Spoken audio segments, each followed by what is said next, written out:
Hi, hello. You guys are probably wondering, Brian, where the heck is your face? Well, it's right here. Yes, but where is it in video? You're not going to be able to see my face, so just deal with it, okay? Thanks, bro. I am very excited to welcome you to my top 10 best films of 2017. I'm going to say this right now, this was a pretty phenomenal year for movies. Now, before I get into my list, I'm going to say a few things. This is my personal list. This is my list. It's all subjective, everybody. That's what everyone needs to realize. So, before I get into my actual list, I got two more things to say. There are many films that came out this year that I did not get the chance to see, simply because A, of my busy schedule, or B, because it just never came around. There's a lot of honorable mentions, because let me tell you guys right now, this was the hardest list for me to do. But in all honesty, I just wanted to keep it simple and do a top 10 this year. So let me go into my honorable mentions. I have them in alphabetical order, so just bear with me. Baby Driver, don't kill me, please, don't kill me. Band-Aid, The Big Sick, Coco, Colossal, Detroit, Dunkirk, Get Out, It, the Lego Batman movie, Logan Lucky, Mother, Spider-Man Homecoming, T2 Trainspotting, and War for the Planet of the Apes. So now let's get into the nitty-gritty, ladies and gentlemen. Let's go into my top 10 of 2017.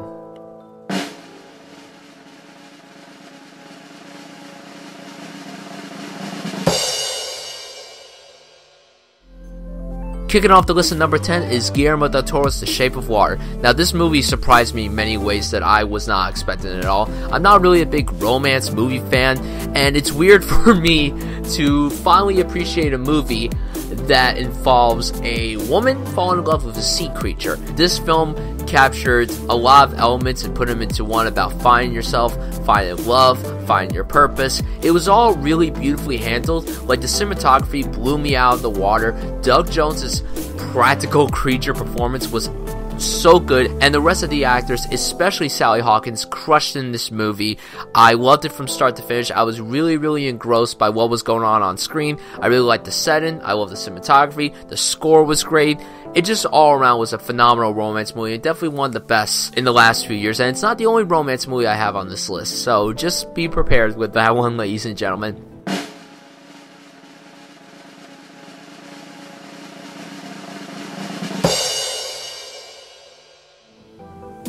Blade Runner 2049 was my most anticipated film of this year. I was like, wow, I need to see this movie now. And coming from someone who's not a humongous fan of the original, this movie just surpassed the original vastly, from the direction, the writing, the storytelling, the visuals, the cinematography, the acting. This movie left me in tears from start to finish. Like, I was watching this movie and I was in absolute awe of what was being depicted on screen. It contains some of the best visuals I might have ever seen, and Roger Deakins' cinematography, oh my god, it's the best of the year. It has to win best cinematography. He has to win this time, because if he doesn't, well, I might just riot, and I don't want to do that, guys. Beautiful sequel, one of the best ever made, and Denis Villeneuve continuously shows why he is one of the finest filmmakers we've ever had.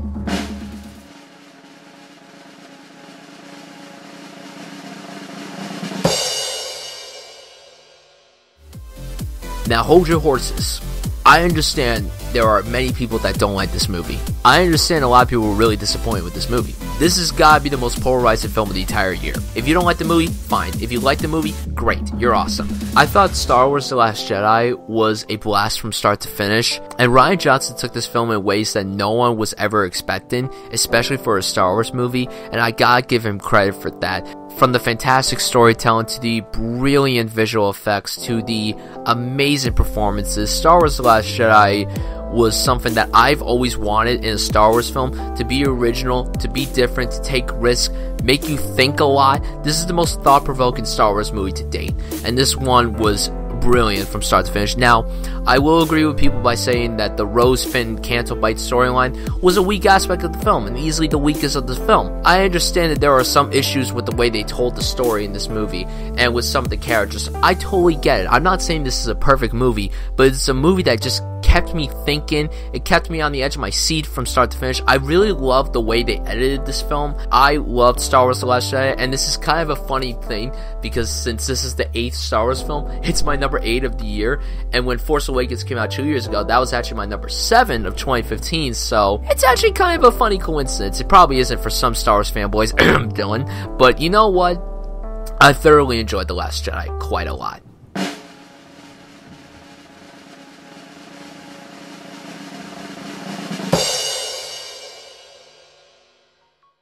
Three Billboards Outside Ebbing, Missouri was marketed as a dark comedy, and knowing Martin McDonagh's previous work, including In Bruges and Seven Psychopaths, I was expecting this to be another dark comedy with a really great story to it, but it was actually more of a drama and more of a character study, which I thought was handled so well that the storyline involving Frances McDormand's character, it left me speechless, and I think this film has the best character arc of the year in Sam Rockwell's character, who I think should be nominated for an Oscar for this. A lot of people are talking about Frances McDormand, who, by the way, is incredible in the movie.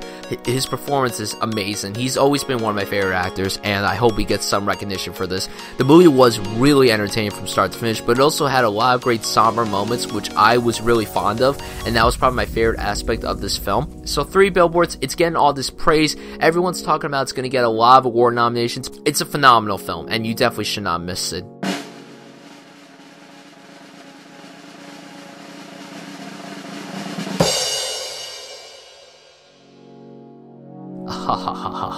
The Disaster is easily the funniest film I saw this year. I've seen this movie twice.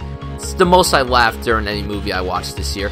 James Franco directs this story about the making of The Room perfectly, and it just leaves me wanting more from him as a filmmaker, but he's the star of the film too, and he plays Tommy Wiseau in a beautiful way that doesn't necessarily mock him. It's basically honoring him, and he portrayed him so well that I thought it was Tommy Wiseau. I knew it was James Franco, but I'm just like, wow, that really does seem like Tommy Wiseau. I thought the screenplay was so great. You know, when you have the writers of like Spectacular Now, 5 Hours a Day Summer, Fallen Our Stars writing this fantastic screenplay, I'm just like, okay, they gotta get nominated for an Oscar for this. And dialogue is so rich and sharp, but it also contains a beautiful balance of comedy and drama. And you're just like, wow, I can't believe I care about the egocentric Tommy Wiseau. That's just great.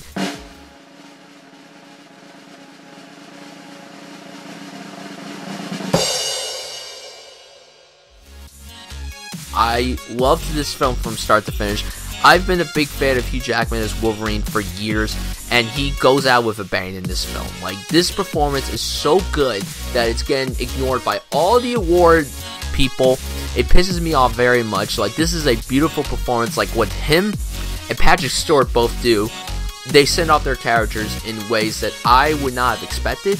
It's very beautiful. This movie pulls no grudges. It's rated R. It's violent to the core. It's really entertaining. It's exciting. It's also very depressing to watch. Beautifully shot. James Mangold directs this so well. I just really love the nuanced story that was thrown throughout Logan. And it was unlike anything that the comic book movie genre had ever done. Yes, The Dark Knight was definitely different for the genre, but this was just as different for the genre, if not better for the genre.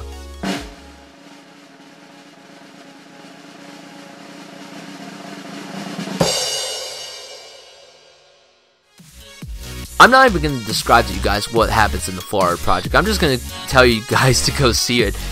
Beautiful cinematography, written, directed, and edited by the wonderful Sean Baker. William Dafoe plays probably the nicest guy in his career, and the kids alone were great too. Like, it's a beautiful story about adolescence and just, you know, living in such a rough environment. It's really incredible, and it has a beautiful message thrown throughout. I'm not even going to say like what it is. Like, I just want you guys to go into this movie as fresh as possible, because that's what I did, and I loved it from start to finish. I think it's one of the year's best movies, and like, I really love the way they did this film, and I have to say, like, it's highly recommended by a lot of people, so you guys need to check out the Florida Project. I know it's probably not playing anywhere anymore, but you guys need to find a way to go watch it, because it is so good. Oh my god.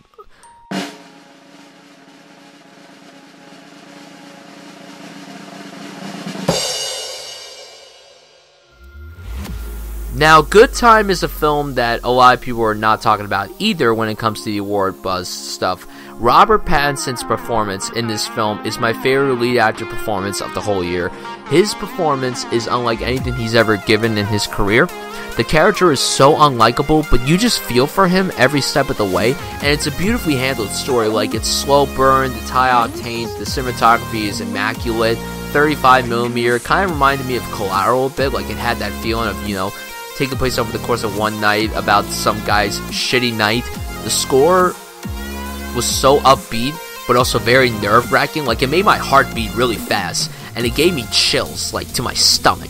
I think it's a movie that will not leave your mind after you watch it. Like, you're just gonna keep thinking about this movie the moment it ends. I haven't been able to stop thinking about this movie since it came out. Like, it is so compelling, and let me tell you, Robert Pattinson really should get a Best Actor nomination. I'm not saying he should win. What I'm saying is he should get some recognition, and this does show that he could act, because a lot of people think, oh no, he's from Twilight, he can't act. Yes, he can act, and so can Kristen Stewart. So yeah, Good Time, it's quite a good time.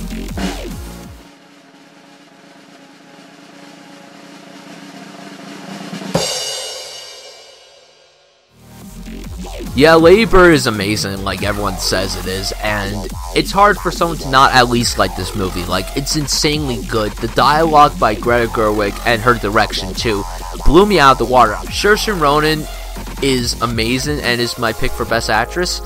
I really love Laurie Metcalf here. I think she will probably win Supporting Actress. The movie's only 90 minutes long. It flies by so quickly that I'm just like, I wanted more when it ended. It's a beautiful love letter to Sacramento, and also it's just a coming-of-age story that, while it may have been done before, it goes in a direction that you may not expect it to, and when it does, it's so beautifully handled that it leaves your heart kind of warm when you think about it.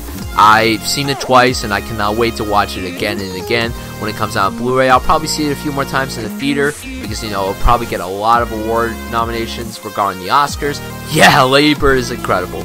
So my number one film of the year. Now, this movie I had just seen recently. I haven't been able to stop thinking about this particular film. So my number one film of 2017 goes to...